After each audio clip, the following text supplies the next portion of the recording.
Hey there, this is Mr. Icarus, and welcome to yet another edition of Doom Mod Madness. This time round, we are playing the candy-colored Gloom Busters, and yes, that is a motorbike, which, believe it or not, is a replacement for the chainsaw. But this is a mod that swaps all of the textures from the dark, industrial environs of Doom and Doom 2 into this.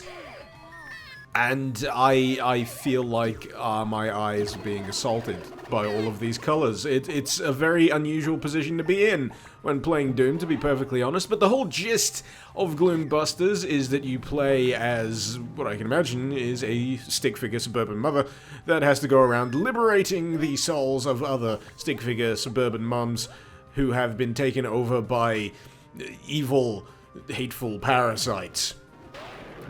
And you can summon cats. I mean, come on. What's not to like?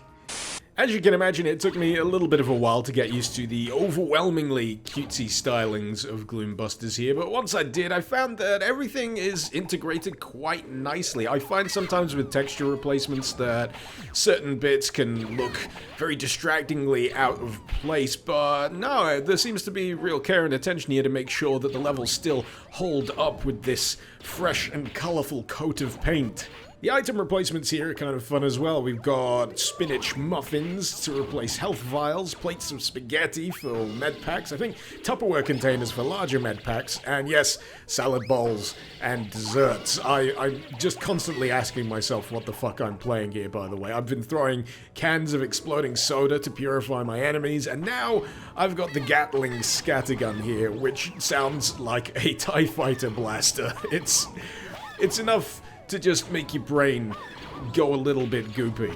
But in a good way. It's the kind of experience that just has you smirking the entire time just because of how overbearingly cute and adorable everything is trying to be here. I mean, if you really want to be a little sick in your mouth with how saccharine and sweet this is trying to be, you just have to remember that the core concept here is you're purifying your enemies with weaponized love. Essentially. I mean, look, the barrel of this gun has a love heart on the back of it. I am shooting my love all over these ladies, and I've just made this awkward. Okay, moving on.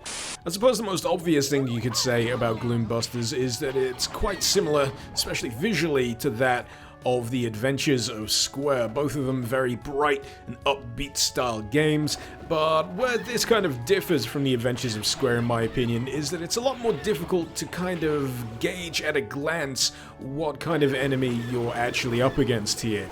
The advantage that the Adventures of Square has is that all of the enemies are made out of very easily identifiable shapes and colors, but here in Gloom Busters you're having to identify a range of enemies from hairstyle and dress alone, which, at least for me, is a fair bit more difficult. Thankfully, however, this won't be the only kind of enemy you'll be up against here in Gloom Busters. You'll also be up against floating alien parasites, which explode delightfully, I might add. I don't know if you caught them there, just falling to bits as I attack them with this weapon here, which I believe is the replacement for the chain gun.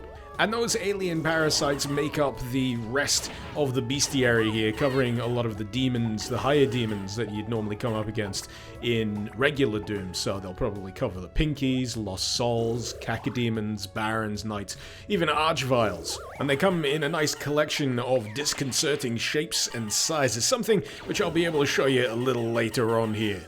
You may have also noticed that I've been hoovering up a fair amount of cookies during the course of this run as well, nearly up to 300 in fact, and these are essentially the currency of Gloom Busters. That's right, you can actually purchase things with cookies, provided you run into a vending machine or an NPC character that does in fact accept them. And from vending machines you can purchase soda cans, which will have some beneficial effects for you. They're not just for chucking at enemies like I'm going to do to these hovering alien parasites here, but you also have varieties that can replenish a small amount of health but also take you over 100%. You've got varieties that can replenish a larger amount of health but over a longer period of time. You can even get varieties that cause your fire rate to drastically increase too. It isn't all soda cans here in Gloom Busters, however. You can also pick up items such as the beer over here, which has a similar effect to the Berserker pack of Doom. Rather, this is a usable item as opposed to something you just run across to activate. And this pretty much turns your vision, well, very red indeed, and gives you a colossal damage boost to such a degree you can kill enemies by blowing a kiss at them. Brutal. For those of you out there who would prefer a more concentrated chunk of Gloom Busters to experience, you can do far worse than check out the test map here, which takes place on a jolly little island, which just happens to have nearly everything in Gloom Busters lurking around its environment. And it's actually pretty tough, especially if you're playing on a reasonable difficulty. You'll be really scrambling for the weaponry and the health items at first, but after a while, there is a rhythm you can settle into in order to avoid all the big ugly things. This character here is actually an NPC. You can offer her 100 cookies and she will teach you a special ability. Unfortunately, finding 100 cookies on this particular island is actually quite difficult, so you may find yourself abusing the console commands ever so slightly in order to achieve that. Naturally, you'll also be able to get your hands on all of the weaponry of Gloom Busters on this island, including these pretty sweet pistols here, which do a colossal amount of damage, it seems. And, lucky me, the big giant alien parasite that you may have seen flying around has just been killed by infighting.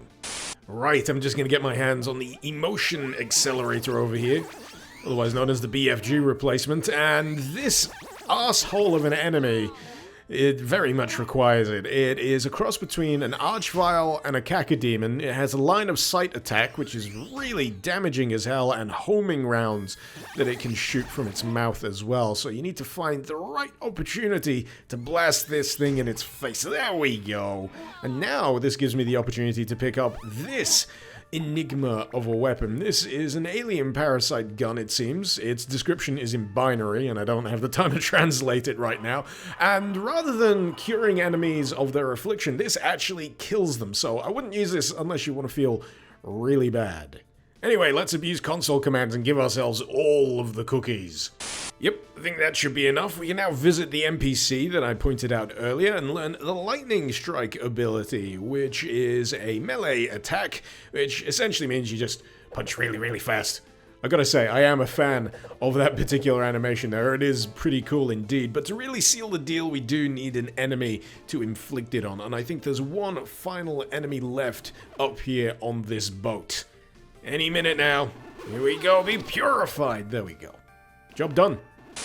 Believe it or not, Gloom Busters actually has 3 available classes for you to choose from at the moment. Unfortunately, they're not completely fleshed out as of yet. This is still a mod that's being actively worked on, but at the moment, the extent of the class differences is you get a different weapon to start with each character. Olive with the blaster, Liz with the shotgun, and Kira, as I'm going to call her because her full name's hard to say, she starts with the chain gun equivalent. So yeah, basically it's making it easier for yourself if you choose one of these other 2 characters besides Olive right now. Now, one thing I'm going to try here, because I couldn't quite get it to work earlier, is this. Yes, finally I got the music to trigger. For some reason, it's been really inconsistent as to whether or not Deja Vu will in fact play when you ride the bike. Also, with this character, you can summon a dog instead of a cat. This mod's wonderful. I've had a lot of fun with it, and it's just put a great big smile on my face, and I look forward to seeing what else this mod has in store in future updates. Hopefully more of this, please. More ammo, more fuel in fact for the bike, so I can just ride it even longer with that cheesy-ass soundtrack playing. That would just be a 10 out of 10 for me. But anyway, if you fancy giving this mod a whirl for yourself, the links, as usual, are in the description below. Hopefully you've enjoyed this video. Feel free to let me know what you thought in the comments, and feel free to suggest any mods you'd like to see me cover in future episodes of Doom Mod Madness. This has been Mr. Icarus. Thank you very much for watching. Icarus out.